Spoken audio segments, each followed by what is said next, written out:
Okay, it looks like we are running. Let's get our little opening logo going. Welcome to Evolution Hour on the 7th of October, wee hours of the morning here on the Pacific coast of the USA. The exciting world of careening clocks and analog devices, and our WordPress.com website, where there's a bunch of older stuff that still got a lot of information in there. So, voila, we are on the show today. It's a little bit cooler weather. We had some rain in Spokane. Fortunately, not as catastrophic as what people in the Carolinas and Florida and there's other places. And another storm is coming through. Yes, of course, the Looney Tunes Brigade among Trumplandia are thinking that somehow maybe the Harris people have like a weather machine that's sending hurricanes in. It's not quite working that way. Anyhow, so where are we? As promised from last week, going to be exploring the Hadrosaurs section of Titans, the extraordinarily creationist book from Sarfati and Tay, and exploring what little sources they have and what they leave out. So, as is the case when bumping into a new chapter, it's a matter of ferreting out how many taxa are going to be discussed in the course of things, and how many taxa are they leaving out. And as we've noticed in dealing with so many of the other groups in this area, Sarfati and Tay are not in any sense whatsoever comprehensive in dealing with all the known families of dinosaurs, which would therefore be the kinds. So in this case, they're calling them all kind of the duck-billed things. For anyone who has seen an iguanodon or Parasaurolophus, the ones with the really weird crests on the back, they're a large, heavy animal that's resting to some extent as a teeter-totter on their hind legs, but can drop down on the front legs. And so they're shown not as habitual bipeds typically, but as kind of facultative bipeds, and also as quadrupeds when needed, when you got that much bulk, because this is way bigger than an elephant for a lot of them, at least the ones that are showing up on the Sarfati and Tay field. They're only going to be discussing 10 taxa involved, and a lot of them are the stars of the shows, Iguanodon, Tyrannosaurus, and Parasaurolophus, and the like, and a few little peripheral ones, which we'll be getting to when we get down to those taxa. These translate ultimately, though, into only 4 families and therefore 4 kinds. And there's a Genosaurid one, which is very problematic. That's relating to this Lambeosaura. That's a relatively recent one and known from very, very little bits. And as we'll be discovering when we get down to that taxon, there's a reason why it's so difficult to classify systematically. And that's also calling into attention all of the difficulties that creationists have in working out the systematics of baraminology. Most of them are in the Hadrosaurid group, and there's a little bit of, obviously, with Iguanodon, they got Iguanodontids, and then there is one lowly small group, as in physically small, Heterodontosaurids, and that's it, just the 4. Well, sorry, that's only about half of the group. That, depending upon how you want to treat it, I went immediately back to my old 1990 dinosaur book. Hello, Vesta. We're into Hadrosaurs. Because, of course, systematics can change over time, but the critters aren't exactly changing. So we've got, let's move past the Stegosaurids into Protoceratopsids. Come on. I got to find my little section on, there we go. The Ornithischians, ornithopods. I'll give you a little illustration of the thing. You can see that group. And then the one right next door, Hypsilophodontids, ain't showing up on Sarfati and Tay. Then we got the 2 more groups, the Dryosaurids and the Solidosaurids, Thescelosaurids. As you can see from the scale, we're starting with critters that are not much bigger than a dog. They're very, very small, bipedal. You can see the same kind of snout structure if you look to see the way things are organized. Then we get to Camptosaurids, yet another group they're leading out, and the iguanodontids, which they are putting in. As you can see, we're getting bigger and bigger and bigger as we move down the line. And then finally, the fun and games part with the big ones, hadrosaurids. And in this older book, they were treating the crested, highly crested models like Parasaurolophus as Lambeosaurids. Now, to be fair, modern systematics tends to lump in the Lambeosaurids as just a highly derived subgroup of that Hadrosaurid family. So that's fine and dandy. Although it's interesting that all of these other taxa that they're leaving out are on the Ark Encounter list. The Ark Encounter list, however, has not put the Lambeosaurids on, so they too are following kind of the modern systematics. When we get to the chapter, I've alerted Joel Duff and others of the fact that Jackson Wheat and I, the section that we were going to be having on the Ark Encounter listing is now elevated up to a whole chapter level in the new book, because we're really going to be diving into all of that stuff. There's going to be a lot of fun material. I think it'll be useful from a scholarly point of view in the new book, because this will be the first spot where anybody can see the whole shebang of the list that they have on the Ark Encounter, because you can't find a detailed breakdown of this stuff. On Ord. Yes. The part 2 is going to be relating to Ord and the Tibetan Plateau, and some really neat resurgence of stuff onto that. So we'll get to that in due course.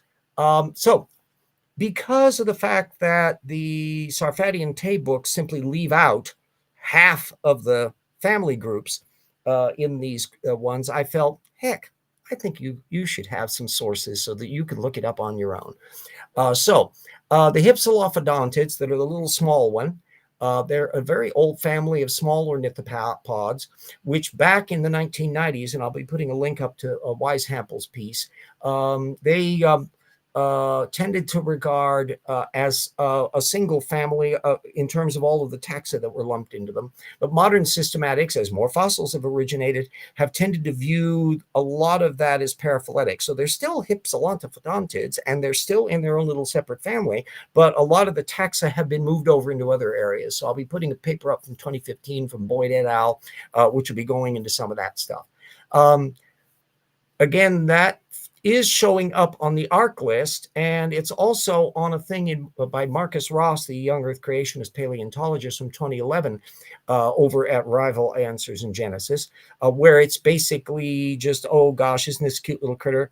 No technical sources at all. It's really very superficial. Hadrosaurs are the beef cattle of the late Jurassic. Yeah, they're an interesting group, but get quite massive, and bigger than your ceratopsids. Although it should be pointed out, from what I've seen, and I'm not sure if there's been any paleontology that's thrown this into a cocked hat, somebody please let me know.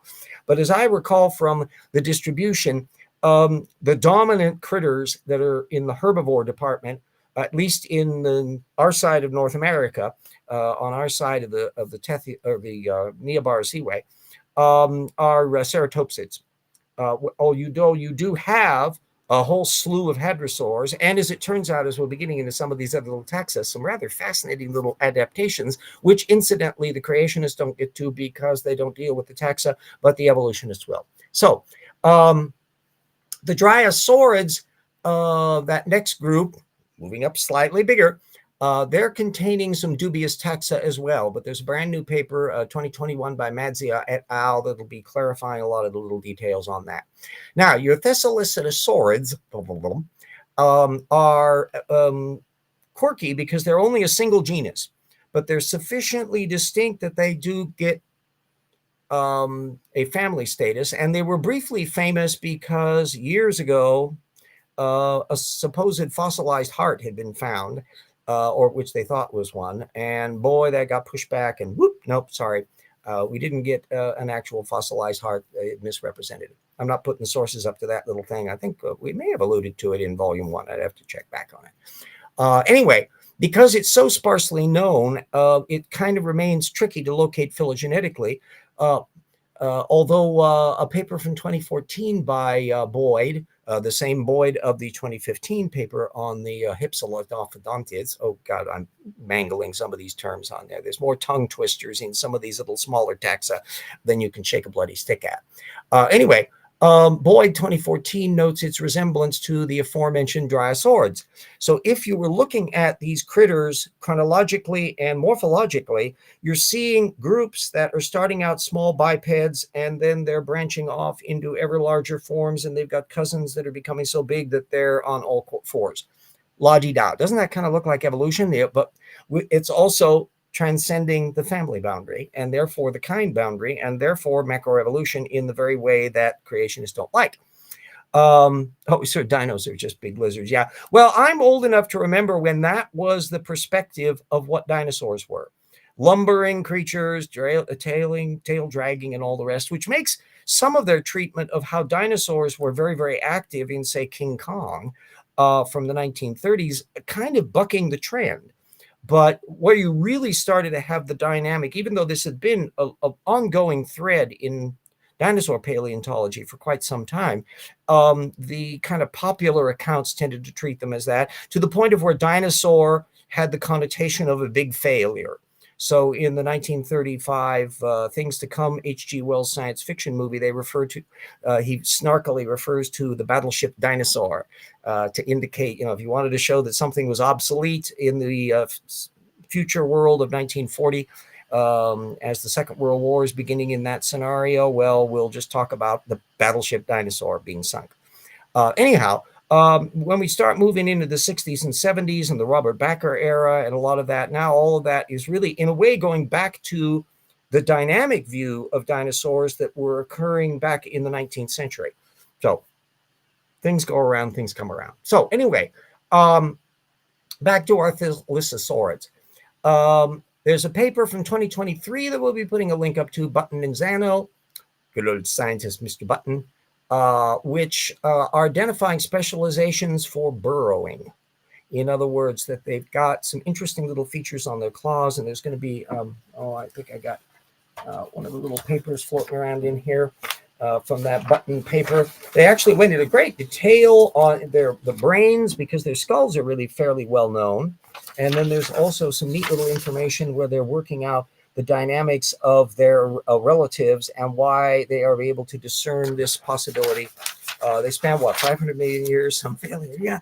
Yeah. Well, the reptiles and lizards bunch, that diapsid crowd, are actually kind of more recent. They're a diverging group from the period that are in the early, air quotes, reptiles that are arising the synapsids, and then eventually the diapsids that modern reptiles are coming off of, and then the big critters, the archosaur crowd that's producing crocodiles and pterosaurs and also dinosaurs, which eventually branch off into birds. So putting it all in chronological order, I think any work that, for example, any work that dates from as old as I am, which means born in the 1950s, will be way behind the curve in trying to make sense about what dinosaurs are involved. And there's been really such a revolution of things, certainly since the 1990s, on the amount of paleontology that's been done. And of course, from the genetic end, more and more information, because birds are descended from theropods.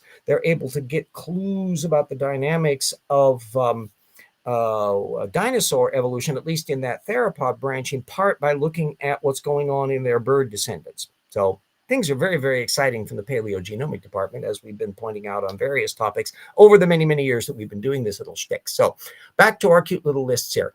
Anyway, that burrowing aspect for these the Thescelosaurids, there's a follow-up paper that's in a preprint mode from that same bunch in 2024. Avram et al. And I'll be putting a link up to that because it's also open access. So you can kind of get up to speed on that material.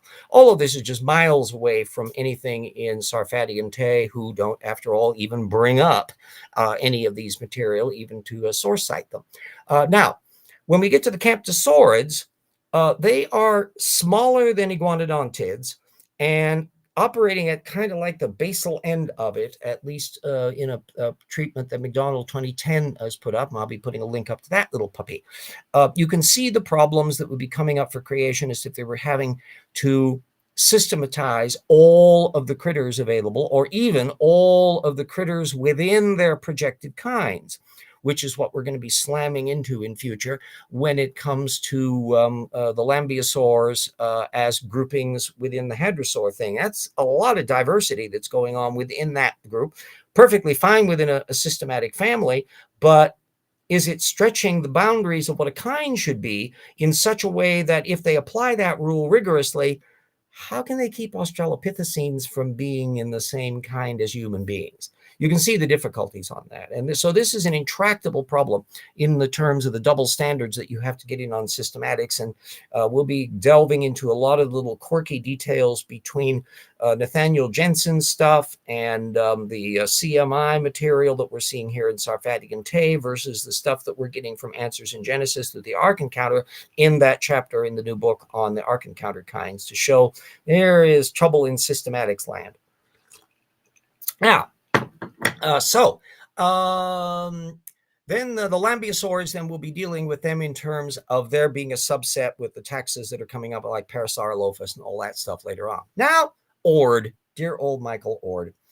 Let's get our little thing down here. Now, this was originally a post from 2022 that uniformitarian paleoallometry estimates questionable. And then it got relinked by dear old CMI in December of 2023. So this has been kind of on my little queue for a while. And it's basically playing citation ping pong. You can see how I do this stuff from my annotation notes on the back sheet.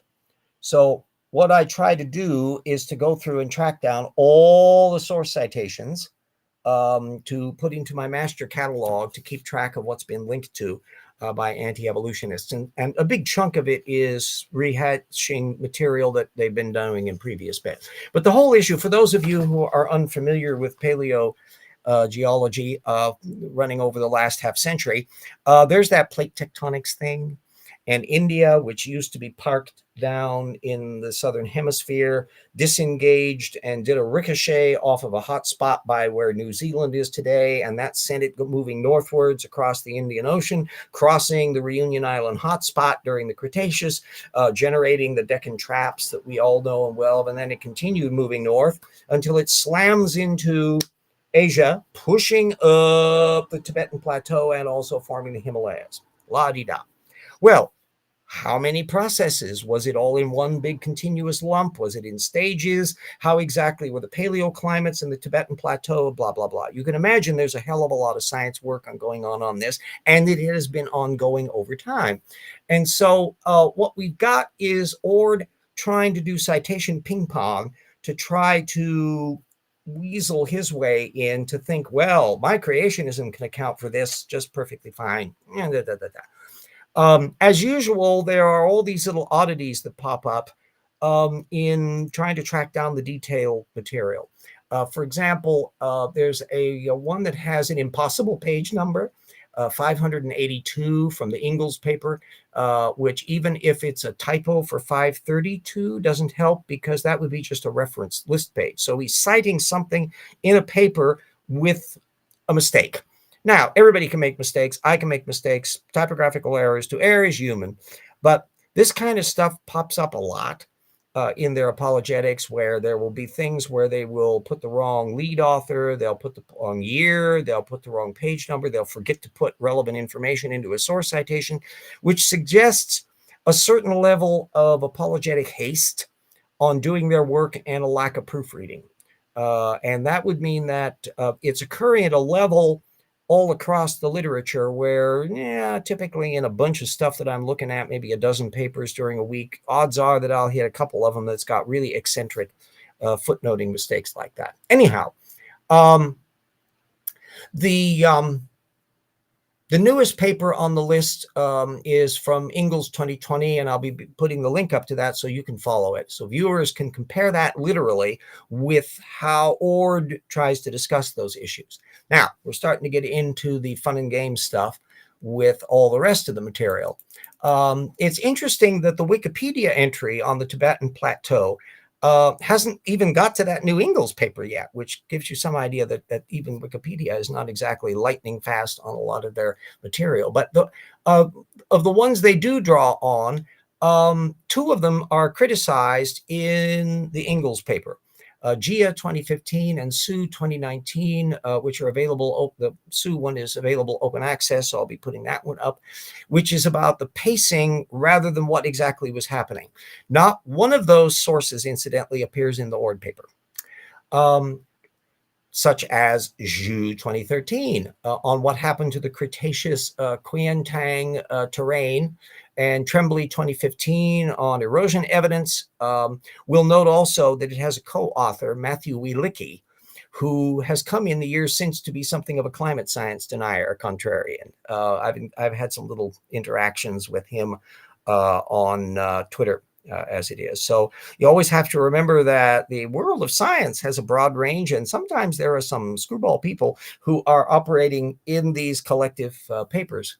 And then there's a paper from Shi in 2016 on more recent fault activity in the area. Then we'll toss in a paper in 2019 from Lee on the climate implications of studying the processes. So you can take all of that material and cram them together. Oh, yes, there's also a more recent Sue 2020 paper, which is relevant, and it's not on the Wikipedia list, and it's not on Oard, on a Middle Eocene lowland humid ecosystem in central Tibet. I thought that was kind of fun, because what you've got is the empirical data about the Tibetan Plateau being pushed up, the mountain ranges being pushed up, the timing for dating when those things are taking place, and the working out of the paleoclimate material, which is going to be changing and having effects on broader climate as the Himalayas are being pushed up and altering the monsoon system. Lots and lots of interconnections going on here in the paleoclimate. You can compare that with the little superficial falderall that Oard is doing in his shtick. Uniformitarianism, yes, he needs an update. Yeah, well, this is a little bugbear that one of the little long-standing topics of interest that I've always been fascinated with is the Let's Beat Up Charles Lyell Club in creationism. This goes way back to the Henry Morris, Duane Gish era. And you still find less obsessively now than there was 20, 30, 40 years ago, but still Lyell is constantly getting browbeat in the creationist literature because he is supposedly the founder of the uniformitarianism, and he's not really super duper religious, but not really an atheist either. And he had some difficulties trying to accept human evolution, and he was kind of a pro-Southern sympathizer during the Civil War. There's a lot of interesting baggage going on with Lyell. But anyway, sorry, there were way more geology going on. Once you get past Lyell's pioneering work, you have Sedgwick and so many of these other people that are busy beavers all during the 19th century. And so the bone that creationists have to pick with Lyell is missing the point. It's that geology was simply progressing to the point where it became obvious that there had never been a global flood. It became obvious that geological processes took an enormous amount of time, and that there was a whole bunch of stuff that they could start working out the pieces on things, and they have proceeded to do so. So from a scholarly methods point of view, any discussion of that geological history material, if you start diving into how old the papers are and what the more recent material is, you would get just a completely screwball, obsolete vision of what the issues are if you were relying entirely on creationism. I do sure hope so. We'll suddenly have an access veer on the issues of the election. Because of the changing dynamic, because of the amount of ads that the Harris campaign can run, and also the amazingly stupid things that the Trumpistas are continuing to do, Elon Musk coming in and bowing to the knee at his latest rally and all of that, things are changing all over the place. South Carolina, because the guy running for governor is an absolute nutball. That's not helping things there, and that's opening up the prospect that the Democrats may take do a sweep in South Carolina. That's a bunch of electoral votes that's a problem. Pennsylvania, they're still pushing hard on that because Pennsylvania is a very critical state, and it's exceedingly difficult for Trump to be able to pull off his 270 if he doesn't take Pennsylvania. And then the little long shot relates to Florida, where if Kamala can pull off an Obama 2008, Democrats would be taking Florida. And that's another 30 electoral votes.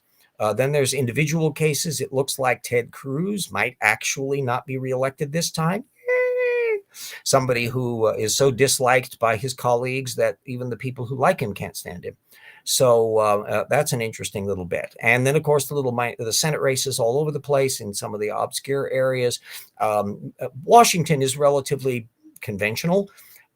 We have, although the eastern side of the state, except for metropolitan Spokane, tends to be really conservative. And then there's big corridors of agricultural communities all through western Washington where you see Trump signs, although maybe not so many this time around. But the sheer population weight of that SeaTac corridor, where most of the people in the state live, and they're much more liberal than what you would find in Ellensburg or somewhere there, nonetheless means that Washington state has been quite solidly voting Democratic for years, and there's not a snowball's chance in hell of Trump taking the state this time around. Just like move over the border to Crazy Tunes, Idaho, and it's exceedingly likely that the little electoral votes in Idaho will be going for Trump. La-di-da. And have you seen some of the people that are in Idaho? Woo! Doesn't surprise me. So away we go. So it's going to be an interesting little course right down to the end. I remind everybody, and I put blurbs up on Twitter whenever people are bringing up things about where you can go to register. Washington State is easy peasy because we've got our mail-in voting system like Utah and others that are comfortable and easy. It's no fuss, no muss. We don't have to go out to polling places. When I get my ballot, I fill it out. I take it up to the little drop box next to the library, drop it off. And if I want to track the bloody thing, I can go on the website and find out whether or not it's been counted or not. And it's all easy peasy. Why the rest of the country doesn't run this way is all. And then, of course, we've got the still uncertainty about the fact that how many Trumpista Looney Tunes people, if they lose the election this time, just as they did in 2020, are they going to go screaming bloody murder? Trump will certainly never admit defeat. He's been operating under the premise that he can't lose an election. So it was reflexively obvious that he would not admit the 2020 thing, which brings to some of the recent blips. Speaker Johnson, our little creationist conspiracy nutball, who is Speaker of the House, our employee, yipes, was on this week with Stephanopoulos, and asked point blank and repeatedly, can you say that Donald Trump lost the 2020 election? And you just couldn't get that little weasel to ever admit to it. He just goes on, I'm going to fall into that trap. I want to talk about the future. Excuse me, the actions that occurred on January 6th are treasonous. And it's the reason why so many actual Republicans like Kinzinger and Cheney, both of the Cheneys, for God's sakes, are publicly voting for Harris, because the Republican Party has mutated so catastrophically into this Trumpista vanity party that it's just leaving everybody far behind. So the thing that I'll be interested in, one, will be seeing exactly how many votes are cast and in what states, so that we repeat 2020 or at least have an electoral victory for the Democrats, and to see how many people vote altogether for the convicted felon Donald Trump. He had 65 million in 2016, and he had 75 million in 2020. Will he get more than 75 million this time around? Will he get less than 75 million? Are some people just tired of him, and some will just sit out and not vote at all, and others may hold their nose in the secrecy of the ballot booth and vote for Harris, even though they haven't said anything on that on polls? Interesting question.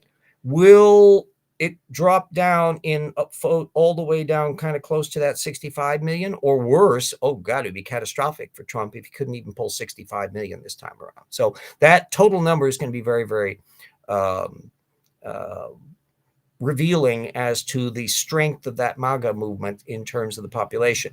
Remember, the vast majority of them are full out crazy train creationists or people who are methodologically indistinguishable from the crazy train people, relying on extremely unreliable secondary sources and so forth and so on.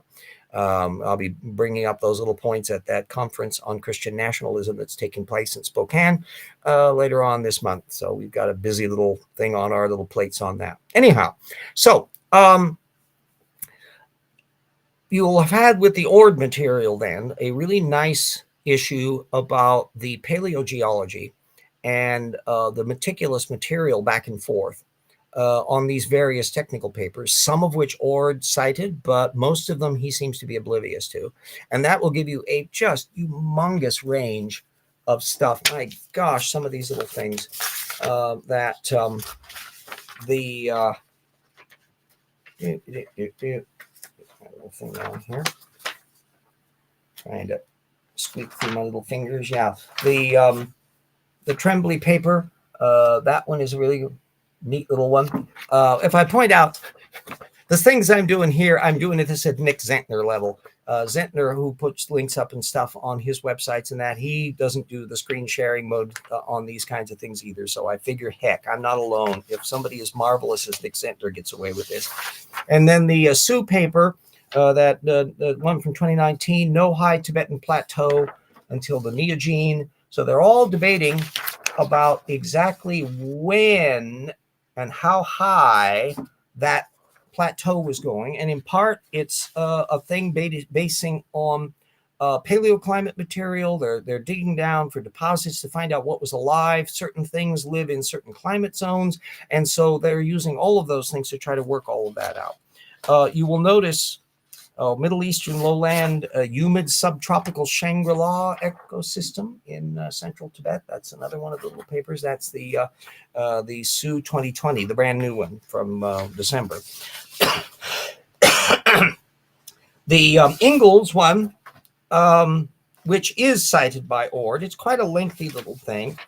And you'll be able to have a lot of fun going through all of this. It's not great it's from the American Journal of Science, so it's actually not as graphically sophisticated, frankly, as what's coming up in Science Advances, which in some respects is relating to the change. Oh, another thing you'll obviously notice about those papers is they have a lot of authors. So that means they're a big collaborative team. What's the difference between a mesa and a plateau? Not much. I think you would this. I'm just flying seat of the pants here on it.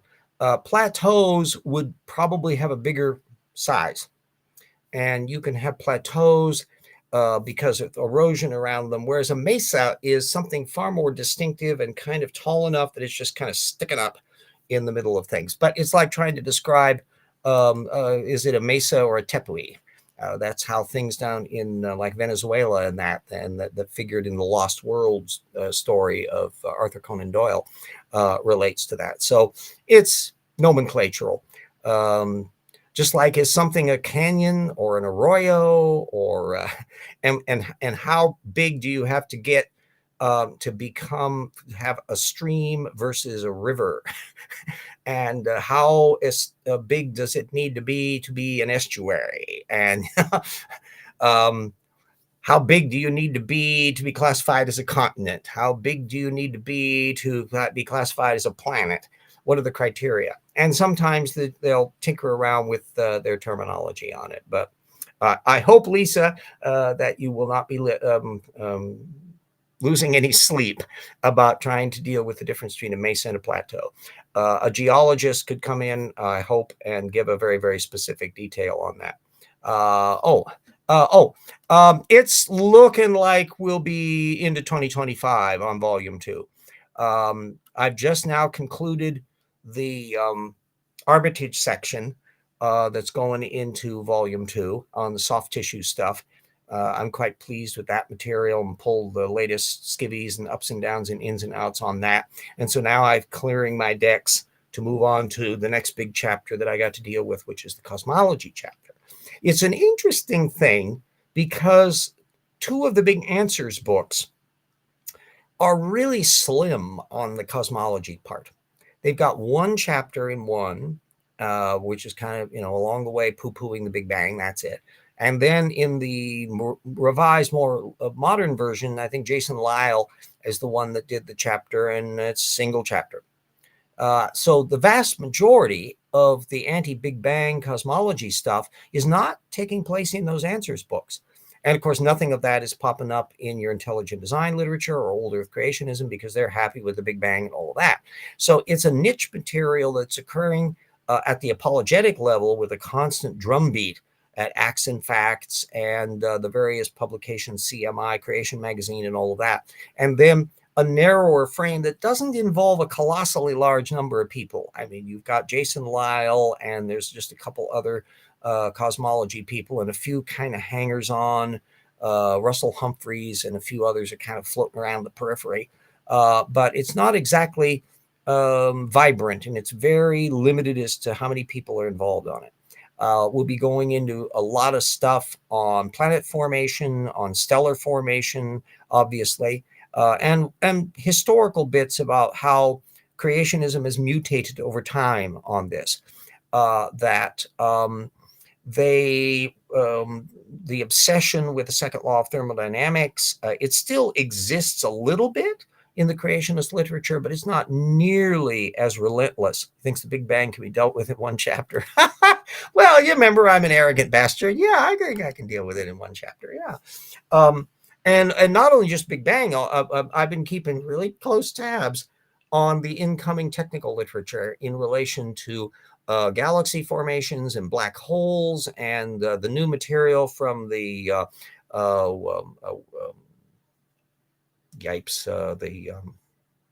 JWST telescope, that James Webb, the Webb telescope. You're saying the answer books don't have the answers? Yes, I know. Who'd have thunk?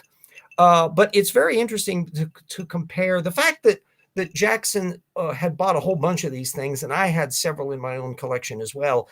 And most of the material in them, by the way, is also posted online, so you don't have to shell out money for the books. You can download the material directly off of the various websites. But that to be able to see their competing groups and to follow along to see how they're trying to deal with material. There's an awful lot of springboard gee whiz apologetics where they're trying to poke holes in the incoming paper. So there's a certain amount of apologetics over the last couple of years now that's going after the Webb telescope material and trying to extract their little bits. But when you look at the older trend lines, like, oh, there's a whole sub-bit about blue stars and whether or not these are a problem for cosmology, or moreover, the formation of the elements and how far behind the creationists are on that technical literature. It's really fun and interesting material. But the James Webb, of course, is looking into the infrared. So that means that all of the galaxies that have receded really, really far because they're really, really old are invisible to a conventional telescope. So you have to be able to see them in the infrared to be able to cast their viewpoint of them. And now they can look to see farther back, and you'll have to go even farther along the spectrum to be able to see things earlier than the frame. Now, it's certainly raising some delightful things because of how quickly galaxies are forming, how quickly star systems are forming, and all of that. And it's an ongoing field, which, by the way, is virtually not ever done by the creationists. So the tiny little handful of creationist physicists in this area are not exactly setting the house on fire in terms of the power and impact of their work.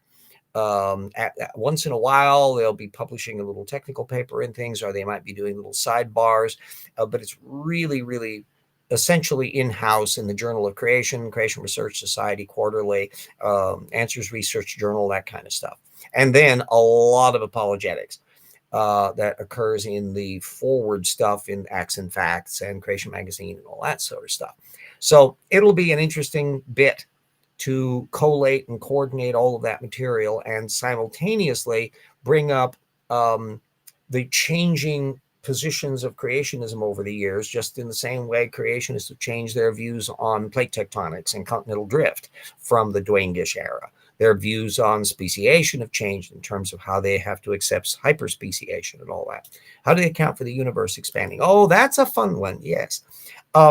There's some try to just whisk it away by saying that there's a thing referring to God stretching out heavens like a something or other, and that's referring to the expansion.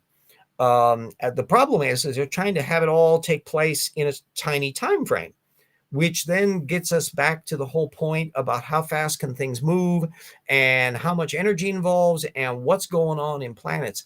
See, the difficulty is that you can see events. Creationists at the higher echelon are well aware of the fact that you can see processes happening in these past astronomical things. So they really can't pretend that that stuff is imaginary, that God is just creating fake supernovas and stuff. That doesn't sound terribly well. That's actually too much like the created with apparent age kind of argument that's not completely gone away, because you do find a few advocates of created mature arguments that pops up in the little periphery. But the short answer is that how do they account for the universe expanding? They don't. They try to rationalize stuff. They have to deal with the fact that if you start tinkering with the speed of light, or if you start playing around with any of these little variables, it throws physics into a whack. And although some of them are technically proficient enough that they can kind of do with the data field what Tycho Brahe was doing with his geocentric model, where all the planets are revolving around the sun and the sun is revolving around the earth. And you can make it work, but you're never going to get very far from that in terms of working out gravitation and all that if you have this ginormous star revolving around little bitty Earth. It doesn't quite work that way. Well, you're in the same ballpark in terms of how creationist cosmology just never gets any penetration. If anything, it's even worse than creationists trying to deal with the geological end, and that or paleontology, that they operate around the periphery. And because so many of the tools are expensive little things, I don't think there's any creationist colleges that have like an astronomy department where they can afford big telescopes. They would have small scale stuff, but I know people in Spokane, who have little telescopes where they can do all sorts of remarkably sophisticated things with them, but they're doing it at just personal budget level, not collegiate. So you can kind of indicate that the lack of funding, that these money bags, they can shell out tens of millions of dollars to build fake arcs for a theme park, but they can't build like an astronomy department at Liberty University or something like that. So it's not going too far. Oh, okay. So let me see. I suppose I must remember to put up our dear friends at our Patreon who have helped us all consistently these times. We do not want to let anybody be not thanked for our colleagues and researchers and assistant researchers and friends and our legacy patrons who have been able to help over the various years. I know full well how dicey things can be in terms of rising costs and bills that need to be paid and health issues that come along or hurricanes that upset your life and all the rest. And so the fact that there are the people who continue to help the project squeak along from one month to the next, I am very, very thankful at all times. So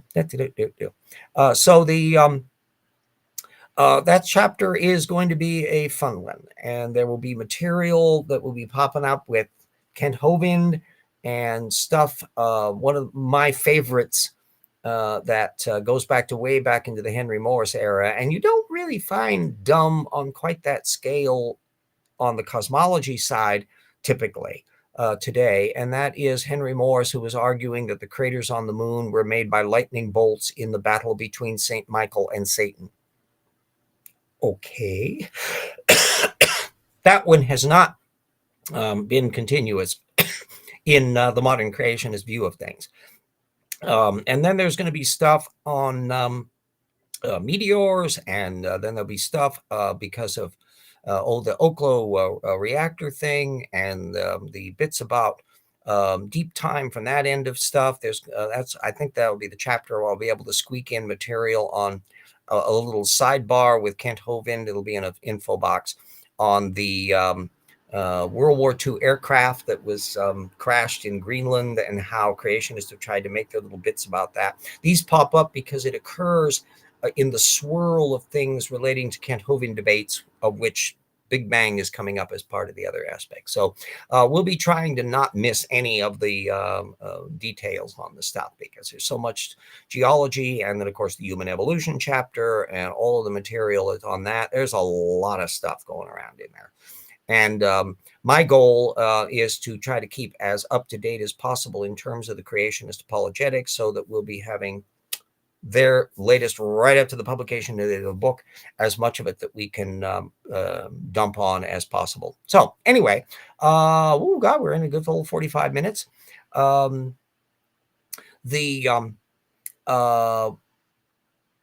the issue about how creationists are dealing with a lot of that expansion stuff, again, it involves partly the speed of light issue, and partly so they're having to deal with redshift elements, and of course they're having to deal there's been an evolution of creationism over the years on the fact that they have gone from there are no planets other than Earth to there are lots of planets and they're not quite Earth-like, so poo-poo on that. So there's a great deal of goalpost moving on that.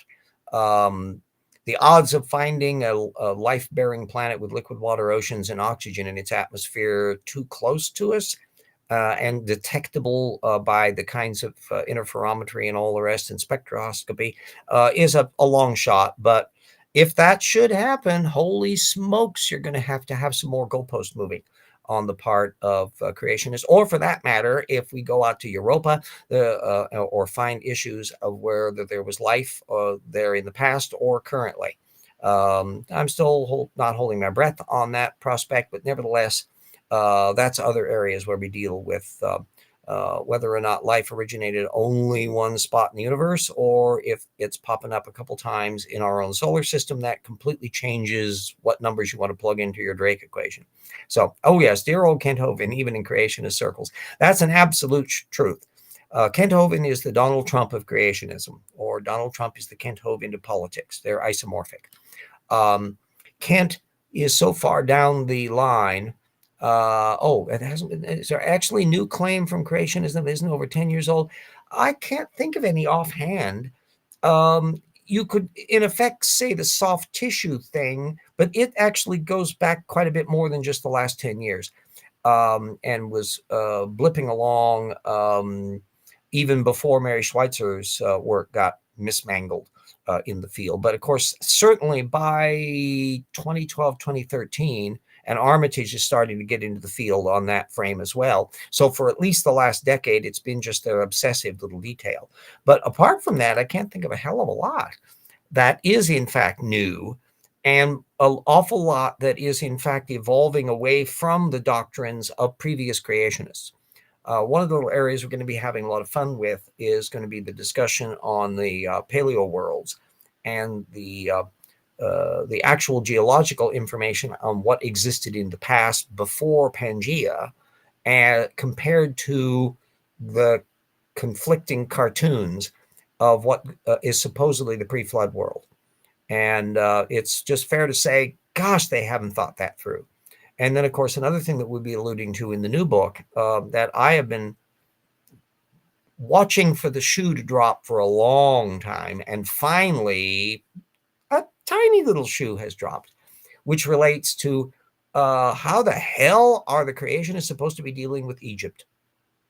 Because the Egyptians were not noticing the flood and going along just fine and dandy. That I knew from my understanding of the whole chronology of the ancient world during that period, that holy moly, they're going to have to move the Egyptians. And finally, within the last 10 years or so, you find a few little niche creationists, and there's a small body of ones in the various apologetic literature that kind of hitchhike on them, who are trying to argue that not just the pyramids are built after the flood, but they functionally have to move the entire Egyptian culture down past the flood. because you just can't account for the data field that way. And that means they're throwing into a cocked hat all the correlations in the archaeological literature, which of course none of them are archaeologists, and so blah, blah, blah. Well, the plate bore speed thing was fairly new.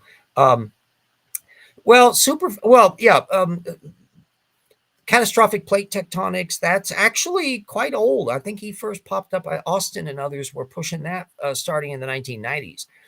There's an interesting little sidebar about stuff that I was just checking up on, the issue about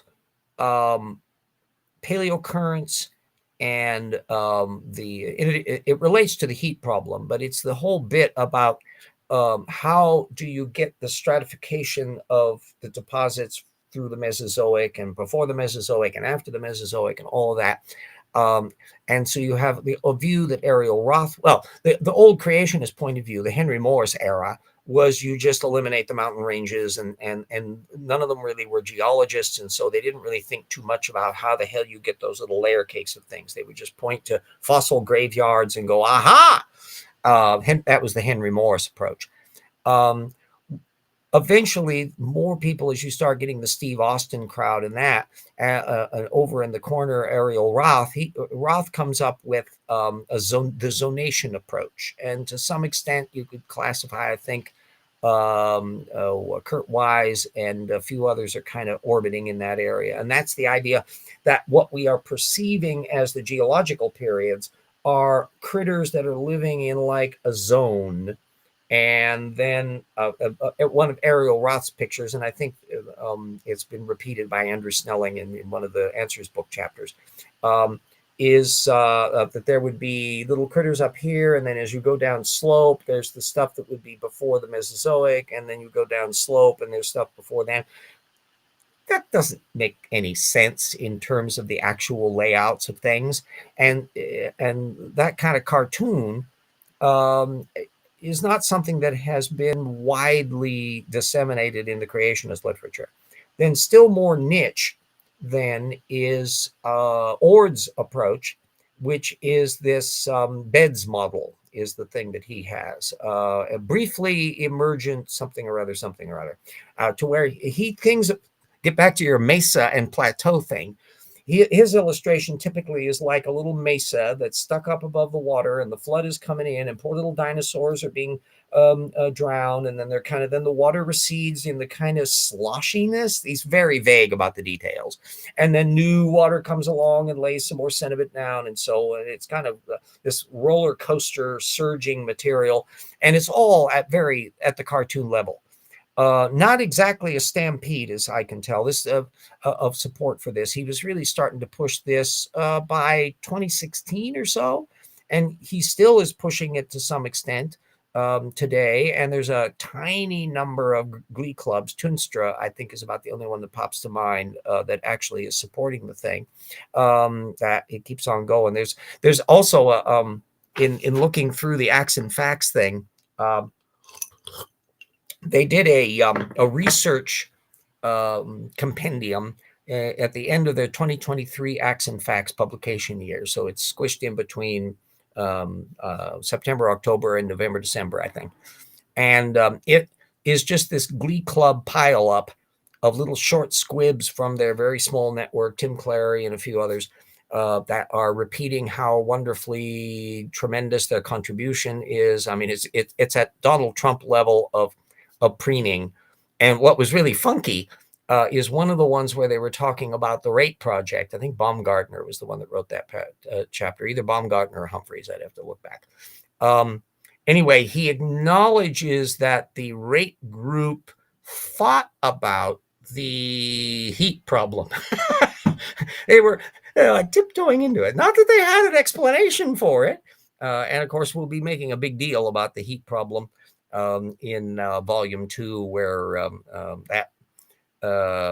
all the material that we had in volume 1 on the problems with accelerated radioactive decay, then we'll be adding all the newer material on, including all that wonderful stuff that has come up on the amount of time it takes for sedimentation to squeeze the water out, and all the energy from all the different asteroid impacts and all the continental movements and stuff. I mean, it's just the numbers just shoot way off the scales. It's just absolutely hilarious, in addition to all the accelerated radioactive decay stuff. So anyway, we're actually coming up on a full hour there. So we've thanked all of our people. Let's put our little commercial up for Rocks Were There, Volume 1, available. We're very happy with it. We've gotten some wonderful little sidebar delight from Dan Stern Cardinale, who has a copy now.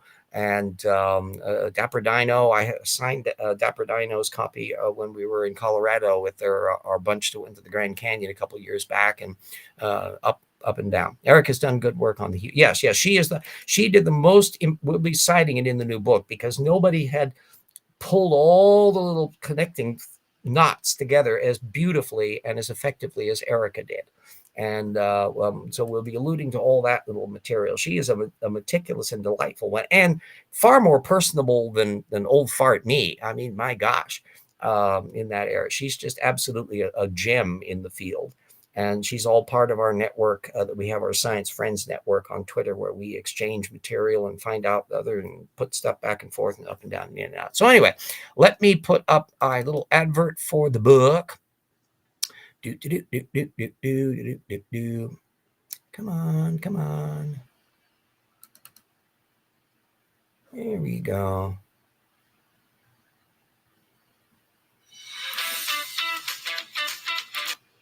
Voila. Okay, let me get my little share screen here. And away we go, kids.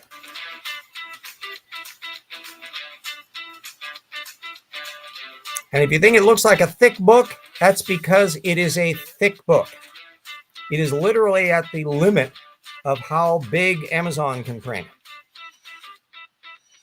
I had to compress the notes down to a smaller font to pull it down below the size limit. It's a big mother at 900 some odd pages. So we did not stint on the level of things. And volume 2 is going to be just as fun.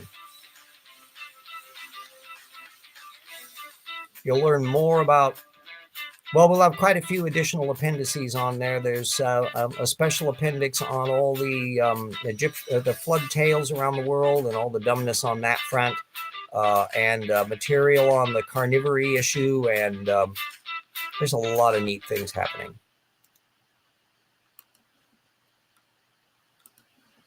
It's an ongoing field. And we want to keep our material for the books as accurate as possible and as up-to-date as possible and as fun as possible. For those familiar with Volume 1, or for that matter, my earlier solo work, Evolution Slam Dunk, there's been a progression of material over the years on that, and it's likely to continue. And a little spoiler alert, I got a little note from Jackson on the superstructure of the chapters for the next book that we'll be working on after Rocks Were There, which is on all that conspiracy thinking stuff, including political material and the Holocaust denial and COVID anti-vaxxer nutballery and flat earth and all the other stuff in there. And I've got a whole slew of material at my end that I've been sequestering into the potentially to be used on that little volume as well. So that one's likely to be quite a big mother as well. We'll be keeping busy for many, many years. And then, of course, there's the Evolution of Religion book, which I strongly suspect, given the range of what we're going to be wanting to discuss on it, is probably going to be a 3-volume operation. That's going to be a delight to deal with because there's so much technical material on the cognitive literature in the area, plus all the historical stuff about how the religions have evolved over time.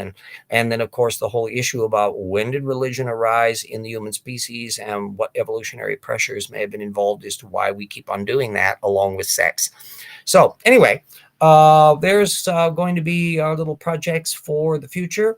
Hope you enjoyed the show. Everybody stay bloody safe if you're in any little area where there's meteorological problems or political problems or war problems. I mean, it's because I've got some supporters on the channel that are in Eastern Europe, and so they're still there, but they've had way more on their plate than chit-chatting with me on topics in here. So everybody stay safe. Keep an eye out for rampaging wooden penguins. You never can tell when they want to turn on you. And we will definitely be wanting to see you here